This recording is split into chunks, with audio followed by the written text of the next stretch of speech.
Hey there folks, welcome to our cozy nook of tales and adventures. Today, like every episode, we're unlocking the doors of imagination to explore new worlds, meet fascinating characters, and experience unique emotions. I promise to take you on an unforgettable journey through the power of words. So get comfy, grab your favorite drink, snuggle into that perfect spot, and get ready to lose yourself in a new story. Leave the outside world behind for a while and dive with me into the depths of storytelling. If you enjoy our content and want to support the channel, consider hitting the subscribe button and giving the video a thumbs up. Now, without further ado, let's dive into today's story.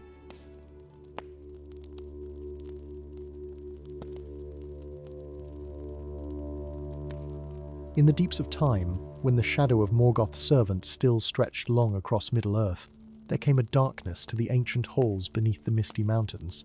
It is said that in those days, the Fellowship of the Ring passed through the realm of Khazad-dûm, that mighty kingdom of the dwarves which men call Moria, and there they encountered a terror from the world's youth, a thing of shadow and flame that had slumbered in the roots of the mountains since the elder days. The tale of what transpired in those lightless depths has been told many times in the halls of men and elves, sung by minstrels and whispered by those who love the old stories. How Gandalf the Grey, wisest of the Istari who walked in Middle-earth, stood upon the bridge of Khazad-dûm and faced the ancient evil alone. How he raised his staff and his sword, and how his voice rang out in that cavernous dark with words of power that had not been spoken since the forging of the world. "You shall not pass," he had cried, and the bridge had shattered beneath the weight of the Balrog's fury, sending both wizard and demon plummeting into the abyss below. But this is not that tale, though it begins where that story ends. This is the tale of what came after, of the long dark and the longer climb, of death and of life renewed, of a grey pilgrim who fell into shadow and returned clothed in white. This is the story of the White Wizard's return, and of the price that was paid for such a homecoming. The Fellowship, bereft of their guide, had fled the halls of Moria in grief and terror, carrying with them the weight of loss and the burden of their quest. They knew not, as they stumbled into the golden wood of Lothlórien, that far below in the roots of the mountain, a battle raged that would shake the very foundations of the earth. For Gandalf had not died upon the bridge, though death would have been a gentler fate than what followed. Down into the deep places of the world he fell, locked in combat with the thing of fire and shadow. Through caverns measureless to man they fought, the wizard and the Balrog, their struggle illuminating chambers that had known no light since the making of the world. The demon's whip cracked like thunder, and Gandalf's blade, Glamdring the foehammer, shone with a cold white light that cut through the darkness like a star fallen from the heavens. They fell for what seemed an eternity, through shafts and tunnels carved in ages past by waters that had long since found other courses. The wizard's grey robes whipped about him like storm clouds, and his staff blazed with a light that grew brighter with each passing moment, as though he drew upon reserves of power he had kept hidden throughout his long years in Middle-earth. The Balrog roared and thrashed, its great wings of shadow beating against the stone, trying to arrest their descent. But Gandalf would not release his grip upon the creature, would not let it escape to wreak havoc upon the world above. At last they struck water, a deep subterranean lake that lay at the very roots of the mountain, so far beneath the surface that no dwarf had ever delved so deep, so cold and dark that it seemed more akin to the void between the stars than to any earthly sea. The impact sent waves surging against the ancient shores, disturbing creatures that had dwelt in that lightless deep since before the coming of the sun and moon. The water hissed and steamed where the Balrog's flames touched it, filling the cavern with clouds of vapor that glowed with an eerie luminescence. But the water could not quench the Balrog's fire, for it was not a flame of this world, but a remnant of the discord that Morgoth had wrought in the music of the Ainur, a corruption of the very song of creation itself. The demon rose from the depths, like a tower of fire, water cascading from its form in great torrents that turned to steam before they could fall back to the surface. Its eyes blazed with a malevolence that had endured for ages uncounted, and its voice was the roar of furnaces and the grinding of stone upon stone. Gandalf too rose from the water, though his strength was nearly spent. His grey robes hung heavy upon him, and his long beard was plastered to his chest. The staff in his hand still burned with its pale light, but it flickered now like a candle in the wind. Yet his eyes, those grey eyes that had seen the world in its youth and would see it through to its ending, held fast to their purpose. He knew what must be done, what had perhaps always been destined to happen in this deep place. Far from the sun and stars he loved, the battle continued upon the dark water, wizard and demon exchanging blows that sent ripples racing across the lake's surface. Gandalf spoke words in the ancient tongue, words of power and of binding, attempting to unmake the creature, or at least to send it back to the void from whence it came. But the Balrog was strong, strengthened by malice, and by the long years it had festered in the dark, and it would not yield. It struck at Gandalf with its sword of flame, and the wizard barely turned the blow aside with his staff. They climbed. Up from the dark waters the battle raged, through tunnels and passages that wound like serpents through the living rock. The Balrog sought to drag Gandalf back down into the deeps, to drown him in darkness and despair, but the wizard would not yield. Step by step, blow by blow, he drove the demon upward, away from the bottomless places, and toward the light that he knew, somewhere far above, still shone upon the peaks of the misty mountains. For days they fought, though in that timeless dark it was impossible to mark the passage of hours or the turning of the sun. Gandalf's strength was sustained by something beyond the mere endurance of his earthly form, a fire that burned within him, that was older and deeper than the mountains themselves. He was Lothlórien, one of the Maiar, a servant of the secret fire that kindled in the heart of the world. And though he had walked for long years in the guise of a mortal wizard, now, in this hour of extremity, the true nature of his being began to shine forth. The Balrog sensed this change and grew more desperate in its attacks. It knew that if the wizard should fully awaken to his power, if he should cast off the limitations that the Valar had placed upon him when they sent him to Middle-earth, then even a demon of Morgoth's making might not prevail. The creature lashed out with renewed fury, its whip of fire wrapping around Gandalf's legs and pulling him down, even as he climbed the endless stairs that wound up through the mountain's heart. But Gandalf would not fall again. He struck the stone with his staff and spoke a word that made the very mountain tremble. The whip loosened and fell away, and the wizard pressed onward, climbing stairs that had been carved by dwarf hands in ages past, when Durin the Deathless still walked in his halls, and the song of hammers rang through every chamber. The stairs were broken in places, crumbled by time and the shifting of the earth, and more than once Gandalf had to leap across chasms that yawned like hungry mouths in the darkness. Behind him always came the Balrog, a moving furnace of hate and rage, its great form filling the passages with fire and shadow. Where it passed, the stone itself grew hot and began to melt, running like wax down the walls. The ancient carvings of the dwarves, the runes and the images of their glory days were consumed by that terrible heat, erased from the world as though they had never been. Gandalf grieved for this destruction even as he fought, for he had known Durin's folk in the days of their splendour, and it pained him to see their works unmade. Up and up they climbed, through the deeps of Moria and into passages that even the dwarves had forgotten. They passed through caverns where the bones of ancient things lay scattered upon the floor, creatures that had dwelt in the dark before the coming of the firstborn children of Ilúvatar. They crossed bridges of stone so delicate they seemed like frozen waterfalls, and traversed halls so vast that the sound of their battle was lost in the immensity of the space. At last, after what might have been days or weeks, for time held no meaning in that place, they came to a great stair that spiraled up through the heart of the mountain. The Endless Stair, it was called in the old lore, carved from the living rock in a time beyond memory, leading from the deepest foundations of Moria to the very pinnacle of the mountain. No dwarf had climbed it in living memory, for its lower reaches had long been lost and forgotten. But Gandalf had read of it in ancient texts, and he knew that if he could reach its summit, he would find a way to end this battle once and for all. The climb was agony. Each step was a battle in itself, for the Balrog harried him without cease, striking at him with sword and whip, breathing fire that scorched his robes and burned his flesh. Gandalf's staff, that had served him faithfully through all his years in Middle-earth, began to crack and splinter under the strain of the combat. His sword arm ached with weariness, and his legs trembled with exhaustion. Yet still he climbed, drawing upon reserves of strength he had not known he possessed. driven by a will that would not break. The Balrog too was weakening, for even demons of the ancient world are not limitless in their power. Its flames burned less brightly now, and its movements had grown sluggish. Yet it was still a terrible foe, and Gandalf knew that if he faltered for even a moment, if he gave it the slightest opportunity, it would drag him back down into the darkness and there finish what it had begun upon the bridge of Khazad Dûm. As they climbed higher, the air grew colder and thinner.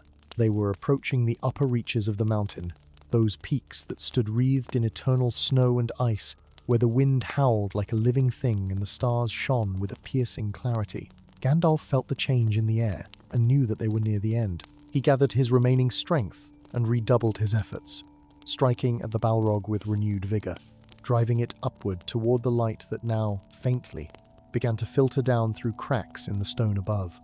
And then, quite suddenly, they burst out into the open air. The endless stair had brought them to the peak of Zirakzigil, the Silvertine, highest of the misty mountains, a place of blinding snow and howling wind where the air was so thin that mortal men could not breathe. The wind struck them like a physical blow, tearing at Gandalf's tattered robes and sending snow whirling around them in great blinding clouds. The peak of Zirakzigil was a narrow place, barely wide enough for two to stand, with sheer drops falling away on all sides into mists that hid the valleys far below. The sky above was a deep and pitiless blue, and the sun, which had just risen over the eastern horizon, cast long shadows across the snow. For a moment, both combatants paused, stunned by the sudden transition from the suffocating darkness of the mountain's depths to this place of open sky and blinding light. The Balrog recoiled from the sun, for creatures of shadow find no comfort in the clear light of day, and its flames seemed to dim and flicker in the cold wind. Gandalf too staggered, his eyes struggling to adjust after so long in darkness, his body swaying with exhaustion. But there could be no rest, no respite from the battle that had raged for so long. The Balrog recovered first, shaking off its momentary disorientation and lunging at the wizard with renewed fury. It knew that this was the final confrontation, that here upon this mountaintop, with nowhere left to flee, one of them must fall. Its sword of flame swept down in a great arc, trailing fire and shadow, aimed at Gandalf's head. The wizard raised his staff to block the blow, and the force of the impact sent cracks running through the ancient wood. Glamdring flashed as Gandalf struck back, the blade biting deep into the Balrog's side, drawing forth a gout of darkness that steamed and hissed as it struck the snow. The demon roared in pain and rage, a sound that echoed from peak to peak across the mountain range, sending avalanches cascading down distant slopes. They fought upon that narrow pinnacle, wizard and demon, light against darkness, two beings of the ancient world locked in a struggle that shook the very foundations of the mountain. Gandalf's power, no longer constrained by the need to preserve secrecy or to walk softly in the affairs of Middle-earth, blazed forth in its full glory. His staff shone like a star, and his words of command rang out with authority that made the stones themselves tremble and obey. But the Balrog too drew upon its full strength, upon all the malice and hatred that Morgoth had poured into its making in the depths of time. It wrapped itself in fire and shadow, becoming a tower of flame that rose high above the wizard, its wings spreading wide to blot out the sun. The snow around them melted and ran in steaming rivulets, and the very rock beneath their feet began to crack and splinter from the heat. Gandalf knew that he could not prevail through strength alone. The Balrog was a creature of pure destruction, and in a contest of raw power it might yet overcome him, even here in the light of day. He needed to strike at its essence, to unmake it, or at least to break its hold upon the physical world. And so he began to speak in the language that was old when the world was young, the tongue of the Ainur, that shaped all things through the power of song. His voice rose in a great chant, a melody that spoke of the light of the two trees, of the halls of Valinor, of all the beauty and wonder that had been before Morgoth's discord had marred the music of creation. The words had weight and substance, and as he spoke them, the air itself seemed to shimmer and change. The Balrog's flames guttered and nearly went out, for it could not maintain its form in the face of such ancient power, could not stand against the memory of what it had once been before its corruption. In desperation, the demon struck out with all its remaining strength. Its whip lashed around Gandalf's ankle and yanked him off his feet. The wizard fell hard upon the stone, his staff flying from his grasp and the Balrog loomed over him, its sword raised for the killing blow.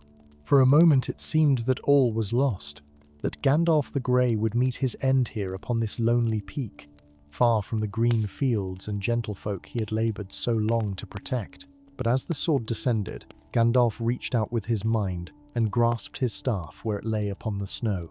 The ancient wood flew to his hand, and he thrust it upward, meeting the Balrog's blade with a flash of light so bright that for an instant the entire mountain range was illuminated as though by lightning. The impact sent both combatants reeling backward, and the Balrog, unbalanced at the edge of the precipice, teetered for a moment before beginning to fall.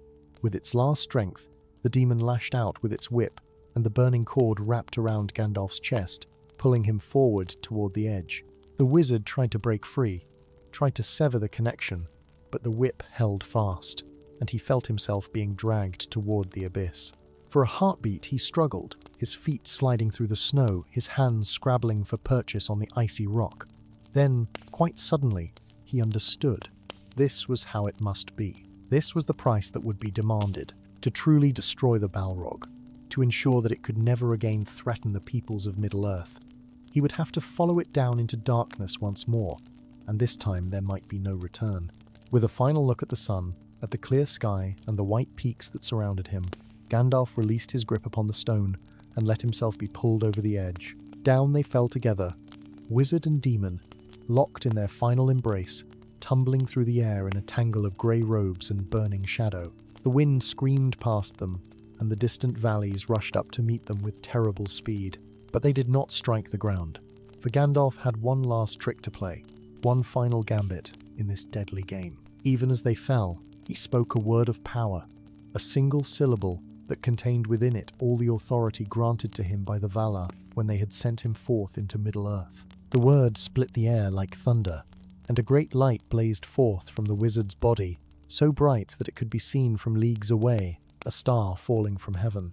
The light enveloped both of them, wizard and demon, and within that radiance the Balrog's form began to come undone. Its fires were extinguished, its shadow dispelled, and the ancient evil that had animated it for so long was finally burned away by a flame purer and older than any it had ever known. The creature's last scream echoed across the mountains, a sound of rage and despair, and perhaps, at the very end, something that might have been relief, as though some part of it welcomed the release from the corruption that had bound it since the elder days. Then there was silence, save for the wind, and the light faded. What fell from the sky was no longer a wizard and a demon locked in combat, but only the lifeless body of an old man, tumbling end over end through the cold air. Gandalf the Grey had spent all his power in that final moment, had poured out his very essence to destroy the evil that threatened his beloved Middle-earth, and now there was nothing left. His body struck a snowbank on a high shoulder of the mountain, far below the peak, and there it lay motionless, half buried in the white drift. For 3 days and 3 nights he lay there, exposed to the elements, neither living nor dead, but caught in some liminal space between.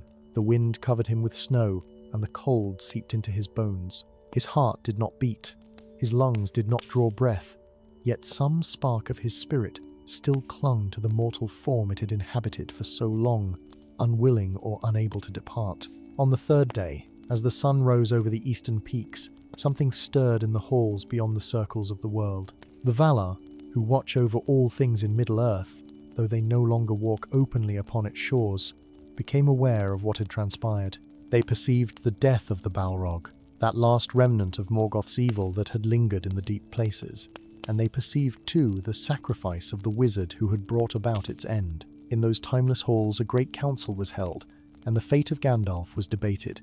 Some among the Valar argued that he had fulfilled his mission, that he had done all that could be asked of one of the Astari, and that he should be permitted to return to the Undying Lands and rest from his labours. But others spoke against this, saying that the task for which he had been sent was not yet complete, that Sauron still threatened the free peoples, and that Middle-earth had need of the wizard's wisdom and power in the dark days that were to come. A pilgrim who had walked the roads of Middle-earth for thousands of years, who had counselled kings and befriended halflings, who had stood against darkness in all its forms, and never faltered in his purpose. And Manwë knew that such a one should not be allowed to pass away, not while his work remained unfinished. The decision was made, and a great power was sent forth from the halls of the Valar, a power that bridged the gap between the mortal world and the realm of the immortals. It touched the spirit of Gandalf where it lingered, caught between life and death, and it spoke to him with a voice that was like the ringing of great bells, like the sound of the sea upon distant shores, like music played upon instruments that mortal ears have never heard. "Return," spoke the voice. "Your task is not complete. Return, and take up again the burden you laid down. Return, but not as you were. For you have passed through fire and darkness, through death and beyond, and you have earned the right to stand among the greatest of your order. Return as Gandalf the White, and let your power be a beacon to all who resist the shadow." In the snow, the body stirred. A finger twitched, then a hand. Breath returned to the lungs, harsh and ragged at first, then growing steadier. The heart, that had been still and silent for 3 days, began to beat once more, slowly at first, then with increasing strength. Life flowed back into the mortal form, but it was not the same life that had departed. This was something new, something changed and transformed by the ordeal it had endured. Gandalf's eyes opened, though what they saw at first was not the snow and sky above him, but visions of another place. Memories of things that had been, and things yet to come. He saw the music of the Ainur, as it had been sung at the beginning of all things, saw the themes woven by Ilúvatar, and the discord introduced by Melkor. He saw the creation of Arda, the kindling of the stars, the awakening of elves and men. He saw all the long ages of the world spread out before him like a tapestry, and he understood, in that moment of awakening, his place within the pattern. Then the visions faded, and he became aware once more of his body, of the cold that had seeped into every fibre of his being during those 3 days of death. He tried to move, and found that his limbs would not obey him at first, frozen and stiff as they were. But gradually, as the life force continued to flow back into him, he managed to sit up, snow cascading from his grey robes. He looked down at his hands and saw that they were different somehow, though he could not at first say how. They were still the hands of an old man, weathered and lined with age, but there was a quality to them now, a sense of power barely contained, that had not been there before. When he flexed his fingers, small sparks of light danced between them, and the snow around him began to melt without any conscious effort on his part. Slowly, painfully, he got to his feet, standing there on that lonely mountainside, with the wind whipping around him. His grey robes hung in tatters, burned and torn by his battle with the Balrog, and his hair and beard, which had been grey as storm clouds, now shone white as snow in the sunlight. He put his hand to his chest, where the Balrog's whip had seared him, and felt the ridged scars beneath the fabric, marks that he would carry for the rest of his days in Middle-earth. But the pain was distant now, muted, as though it belonged to someone else. Everything felt distant, in fact as though he were viewing the world through a pane of glass. He wondered if this was what it meant to be remade, to be sent back from death, with a greater purpose. Part of him had been left behind in that place beyond the circles of the world, the part that had been Gandalf the Grey, the wandering wizard who had delighted in fireworks and pipeweed and the simple pleasures of the Shire. What stood now upon the mountain was something else, something that bore the same name but was fundamentally changed. He looked around, trying to get his bearings. The peak of Zirakzigil rose above him, impossibly high, its summit wreathed in clouds. Below him, the valleys stretched away in all directions, carpeted in green, where the lower slopes gave way to forests and meadows. Far to the east he could see the dark line of Mirkwood, and beyond it the grey smudge that might have been the Lonely Mountain. To the west lay the gap of Rohan, and beyond that the white peaks of the Ered Nimrays. But he did not know how long he had lain in the snow, did not know what had transpired in the world during his absence. Had the Fellowship succeeded in their quest? Had they even survived their flight from Moria? The not knowing gnawed at him, and he felt a surge of urgency, a need to descend from this mountain and find out what had become of those he had sworn to protect. Yet his body, though restored to life, was still weak from its ordeal. He took a few steps and stumbled, his legs shaking beneath him. He would need time to recover his strength, time to adjust to this new form that had been granted to him, and he would need clothing, for the rags he wore now would not suffice for the journey that lay ahead. More than that, he would need his staff, for though the power within him was greater now than it had ever been, he still required a focus, a channel through which to direct it. As if in answer to his thoughts, he felt a presence approaching, moving swiftly through the air toward him. He looked up and saw a great eagle descending, its wings spanning twice the height of a man, its feathers gleaming golden in the sunlight. The eagle circled once above him, then landed gracefully upon a nearby outcrop of rock, folding its wings and regarding him with eyes that held more intelligence and wisdom than any mere bird. Lothlórien, the eagle spoke, though its beak did not move, the words forming directly in Gandalf's mind.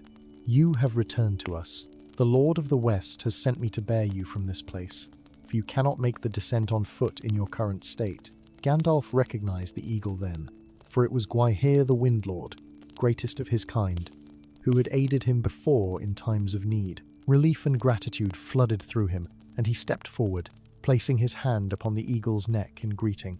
Old friend, he said, his voice hoarse from disuse. Your timing, as always, is impeccable. I feared I might have to crawl down this mountain on my hands and knees. Gwaihir made a sound that might have been a laugh. The Valar watch over you, Gandalf, though they do not often intervene so directly in the affairs of Middle-earth. That they have done so now speaks to the importance of your mission. But come, climb upon my back, and I will bear you to a place where you can rest and recover your strength. Gandalf gathered what remained of his strength and climbed upon Gwaihir's broad back, settling himself among the great feathers. The eagle's warmth was comforting after the cold of the mountain, and as Gwaihir spread his wings and launched himself into the air, Gandalf felt a momentary surge of exhilaration. They rose swiftly, circling the peak of Zirakzigil once before turning westward, and Gandalf looked down at the place where he had fought and died, where he had been remade. The flight was long, and as they soared over the mountains, Gandalf's mind turned to the task that lay ahead. The Valar had sent him back for a purpose, had charged him with completing the mission he had begun. But what did that mean now? Was he still to be a guide and counselor, a grey pilgrim who offered wisdom and support, but did not take direct action? Or had his transformation granted him leave to act more openly, to wield the power that now coursed through him, without the restraint that had governed Gandalf the Grey? He did not know, and the uncertainty troubled him. The rules that governed the Astari had been clear when he first came to Middle-earth, sent by the Valar to oppose Sauron but forbidden to match power with power, to dominate or to rule. But those rules had been made for the wizard he had been, not for what he had become. Did they still apply, or had his death and resurrection released him from those ancient constraints? Gwaihir sensed his troubled thoughts. You bear a heavy burden, Lothlórien, the eagle said, heavier now than ever before. But do not let doubt cloud your purpose. The Valar chose well when they sent you back, for of all the Astari, you alone have never wavered from your true purpose, never been tempted by the desire for power or dominion. Gandalf smiled at that, though there was sadness in it. Saruman would disagree with you, my friend. He thinks me a fool meddling in the affairs of halflings and men, wasting my gifts on those he deems beneath notice. Perhaps he is right. Perhaps I should have been more like him, more focused on the great game of power. The eagle's response was sharp. Saruman has fallen, Gandalf. He has forgotten why we came to Middle-earth, forgotten that our purpose was not to rule but to inspire, not to command but to counsel. You have remained true, and that is why you were chosen to return. Do not doubt the wisdom of the Valar, even if their purposes are not always clear to us. They flew on in silence after that, passing over valleys and ridges, over rivers that gleamed like silver threads in the sunlight. The land below was beautiful in the late summer, the forests green and lush, the meadows dotted with flowers. It seemed almost impossible that such a fair world could be under threat from the darkness that gathered in the east. Yet Gandalf knew better than most how deceptive such peace could be. As the sun began to sink toward the western horizon, painting the sky in shades of gold and crimson, Gwaihir descended toward a high woodland that grew upon the slopes of a mountain. This was Lothlórien, the Golden Wood, realm of Galadriel and Celeborn, and one of the last strongholds of elven power in Middle-earth. Gwaihir landed gently upon a flet high among the malorn trees, and Gandalf dismounted, his legs still unsteady beneath him. Rest here, the eagle said. The Lady Galadriel has been expecting you, though I know not how she knew of your coming. Perhaps the mirror showed her what had transpired upon Zirakzigil. Or perhaps she simply felt the change in the world when you returned. Either way, she will provide you with what you need for the journey ahead. Gandalf thanked his friend, and Gwaihir departed, his great wings carrying him up into the gathering dusk. The wizard stood alone upon the flet, breathing in the scent of the malorn trees, listening to the songs that echoed through the wood. It had been long since he had visited Lothlórien, and longer still since he had felt truly welcome here, for Galadriel's sight was keen, and she had always seen more of his true nature than he was comfortable revealing. But now, changed as he was, he could not hide what he had become, even if he wished to. The power that burned within him was like a beacon, impossible to conceal from those who had the eyes to see it. He descended from the flet, following the winding stairs that led down through the trees, and soon he heard soft footfalls approaching. A figure emerged from the shadows, clad in white, with hair like spun gold. Galadriel, Lady of the Wood, fairest of all who remained in Middle-earth, regarded him with eyes that held the light of the stars. She did not speak at first, only looked at him, and Gandalf felt as though she could see through him, could perceive every change that had been wrought in his essence during those 3 days beyond the circles of the world. At last she smiled, and there was both joy and sorrow in that expression. "Mithrandir," she said softly, using the elvish name by which the elves knew him. "You have returned to us, but not as you left. The grey pilgrim has passed away, and in his place stands one who bears the white.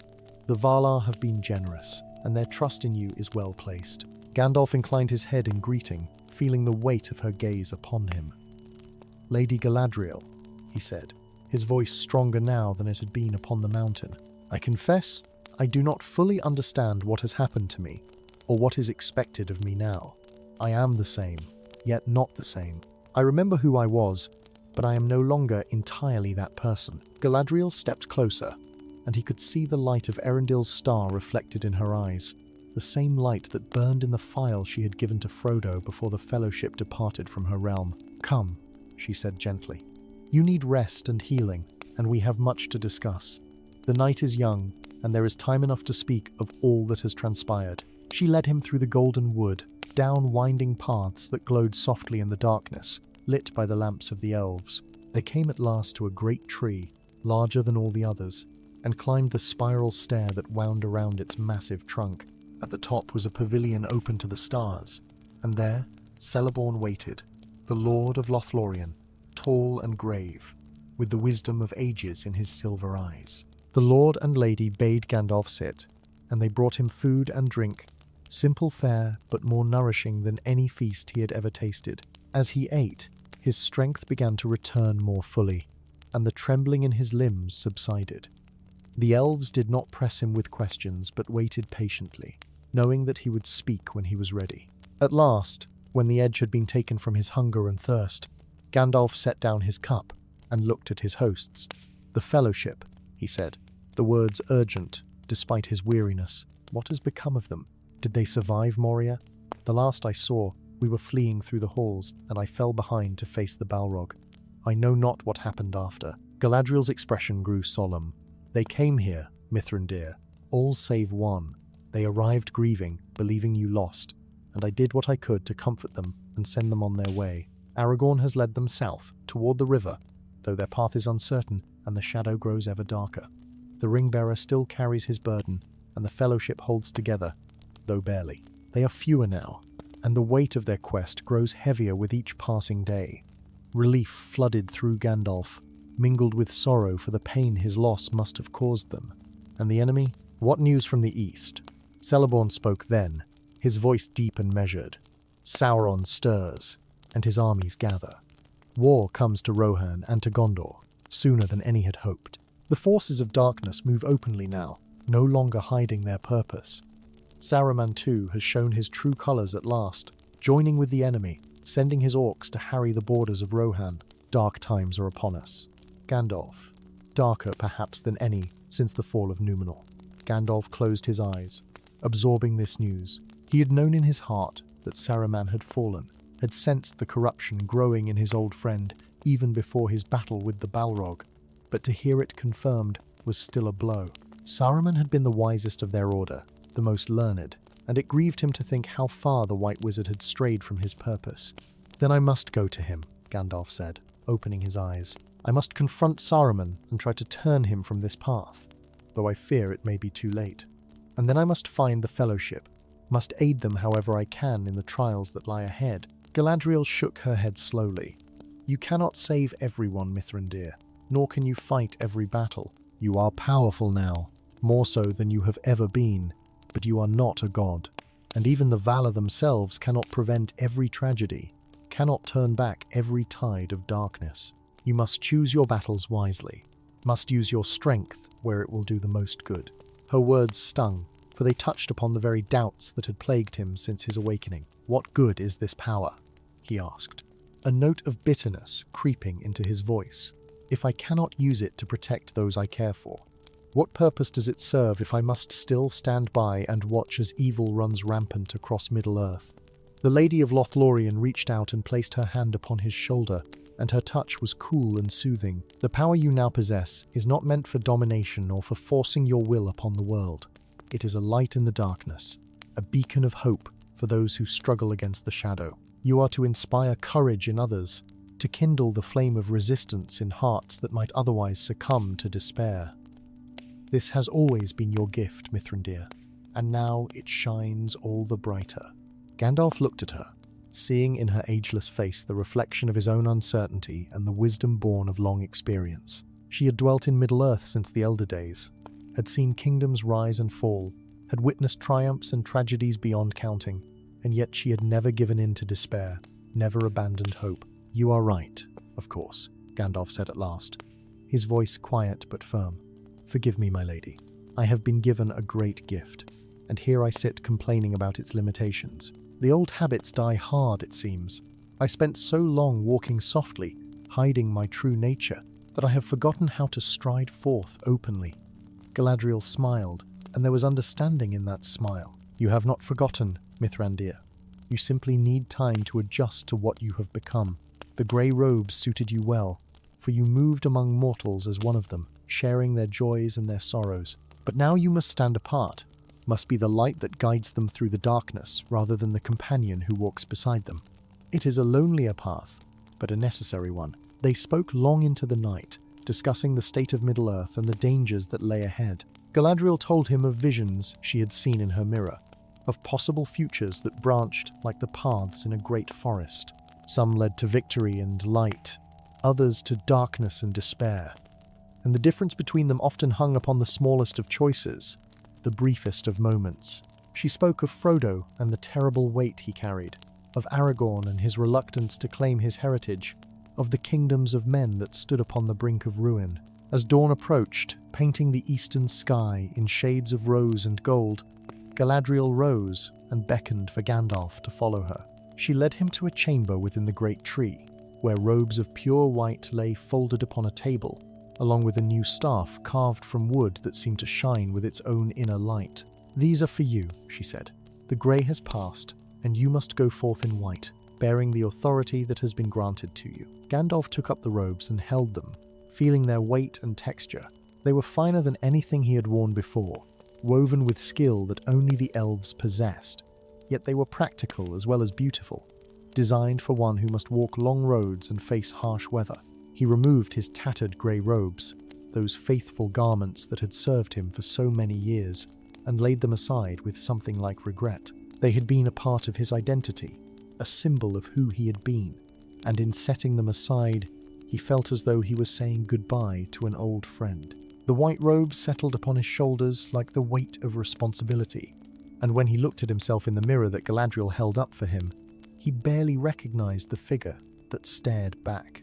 This was Gandalf the White, head of the Order of Wizards, bearer of great power and greater purpose. His hair and beard shone like snow in moonlight, and his eyes held a light that seemed to pierce through shadow and deception. The staff, too, was different from the one he had carried before, where his old staff had been gnarled and plain, useful but unremarkable.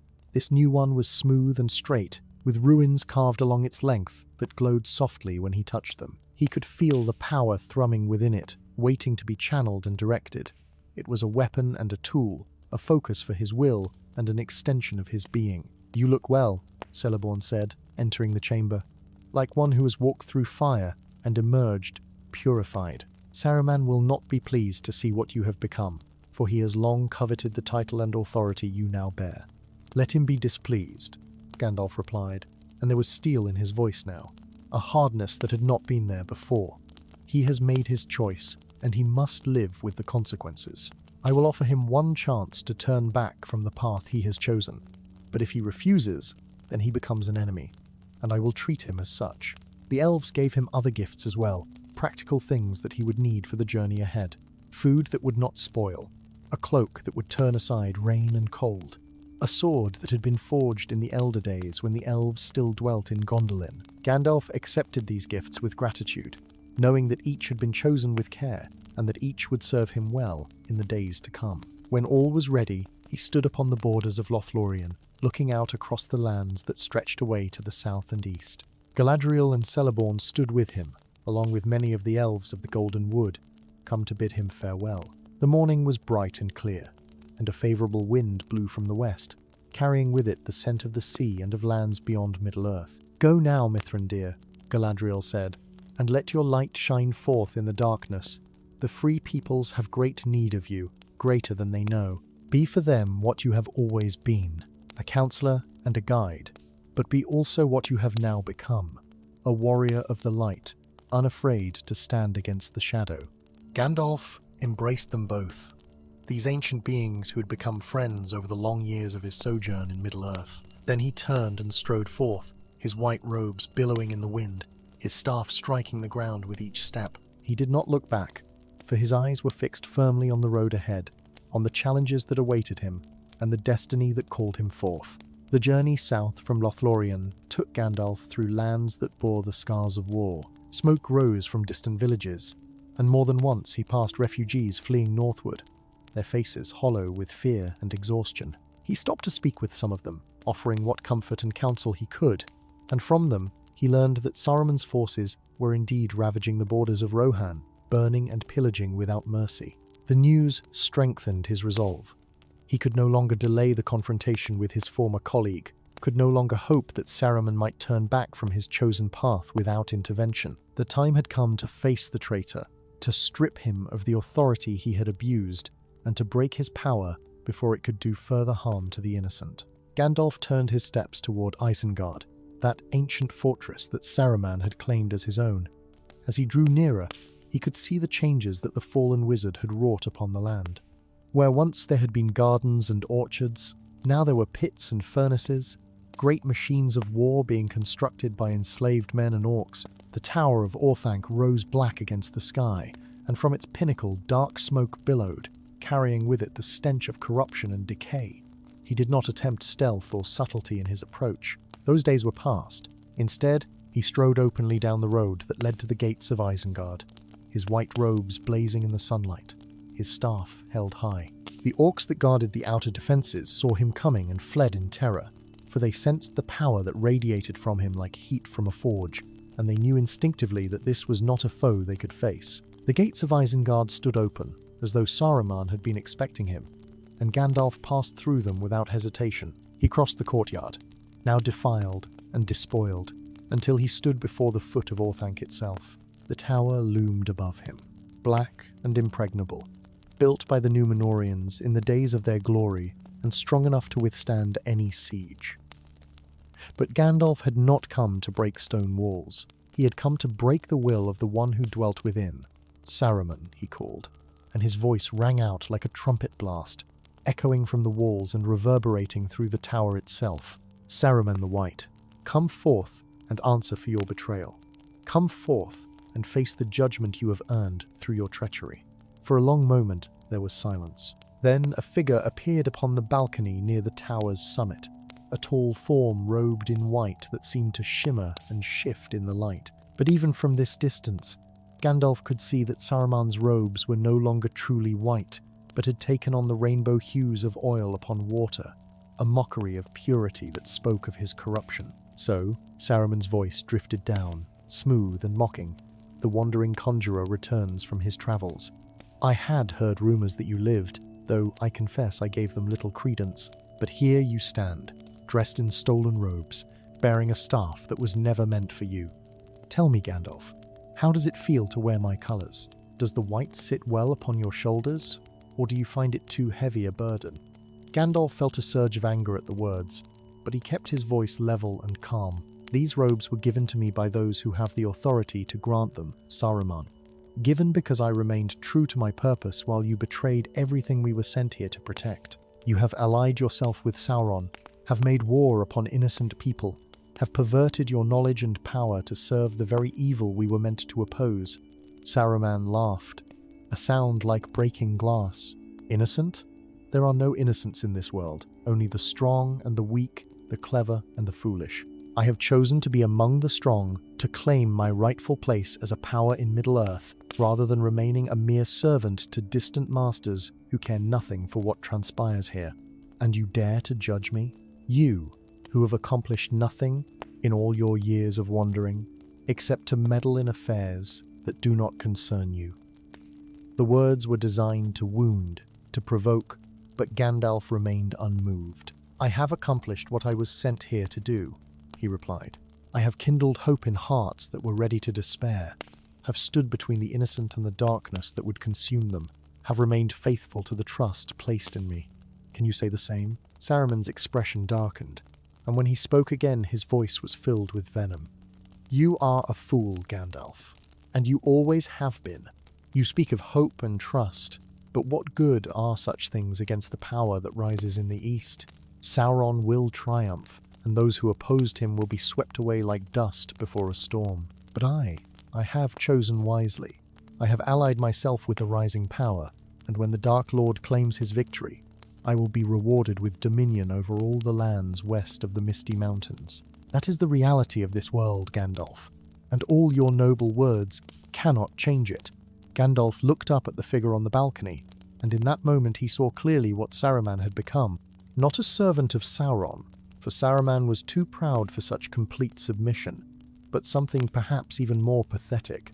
A wizard who thought himself clever enough to play both sides, to serve the enemy while secretly planning to betray him and claim the ring for himself. It was a strategy doomed to failure, for Sauron was not so easily deceived, and Saruman's pride had blinded him to his own weakness. You speak of power and dominion, Gandalf said, and his voice now carried the weight of authority granted to him by the Valar themselves. But you have forgotten the most important truth, the lesson we were sent here to teach.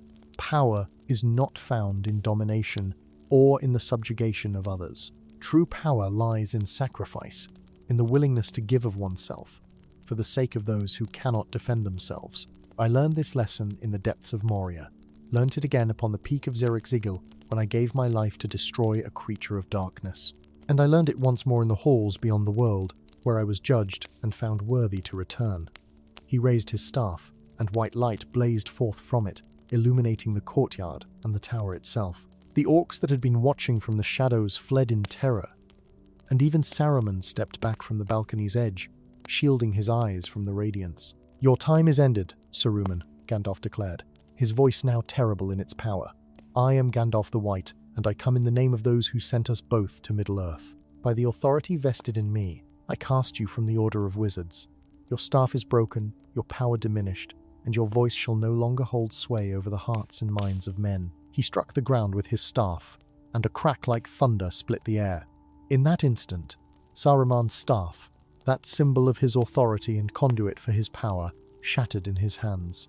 The pieces fell from the balcony and clattered upon the stones below, and with them fell the last vestiges of Saruman's legitimacy. He staggered backward, his face contorted with rage and disbelief, his hands grasping at empty air where his staff had been. You cannot do this, Saruman screamed, his smooth voice now cracking with desperation. I am Saruman the White, head of the Istari, keeper of the Ring of Barahir. You have no authority over me, but Gandalf's reply was implacable. You are Saruman the White. Now you are Saruman of many colours, and your title is hollow. The Valar have withdrawn their favour from you, and what remains is but a shadow of what you once were. Stay in your tower, if you will. Plot your schemes and nurse your ambitions, but know that you are powerless now to affect the great events that unfold across Middle-earth. With those words, Gandalf turned his back on the tower and walked away, leaving Saruman to rage impotently upon his balcony. The wizard's cries followed him through the gates of Isengard, But Gandalf did not look back. That chapter of his life was closed, and new tasks awaited him. He travelled swiftly after that, driven by a sense of urgency that grew stronger with each passing day. There were battles to fight, and councils to attend, desperate men to encourage, and failing kingdoms to shore up against the coming storm. In Rohan he found King Theoden under the spell of Grima Wormtongue, and with a word he broke that enchantment and restored the king to himself. In Gondor he counselled Denethor and prepared the defences of Minas Tirith against the assault he knew would come. And through it all, he thought of the Fellowship, of Frodo and Sam making their way through enemy lands toward the fires of Mount Doom. He could not go to them, could not ease their burden or share their suffering, for that was a path they must walk alone. But he could ensure that their sacrifice would not be in vain, could fight to give them the time they needed to complete their quest. The tale of Gandalf's resurrection became legend in the years that followed, told and retold in the halls of men and the houses of elves, of how he fell into shadow and returned clothed in light, of how he faced the Balrog in the deeps and conquered it at the last, of how he died and was sent back with greater power and purpose. It became a story of hope, a reminder that even in the darkest times, when all seems lost and despair threatens to overwhelm, there are powers at work in the world that have not abandoned it to evil. And so Gandalf the White walked the roads of Middle-earth once more, a beacon of light in the gathering darkness, a symbol of resistance against the shadow. He had passed through fire and death, and had emerged, transformed. No longer the grey pilgrim who delighted in simple pleasures, but a warrior of light, terrible in his wrath and beautiful in his mercy. Yet for all the changes wrought in him by his ordeal, one thing remained constant: his love for the peoples of Middle-earth, his determination to protect them from the darkness, and his faith that even the smallest person could change the course of the future. That faith would be tested in the days ahead, tested as never before, but it would not fail, for it was founded upon truths deeper than power, truths that death itself could not erase. And in the end, it would be that faith, more than any magic or might, that would see Middle-earth through its darkest hour and into the light of a new age.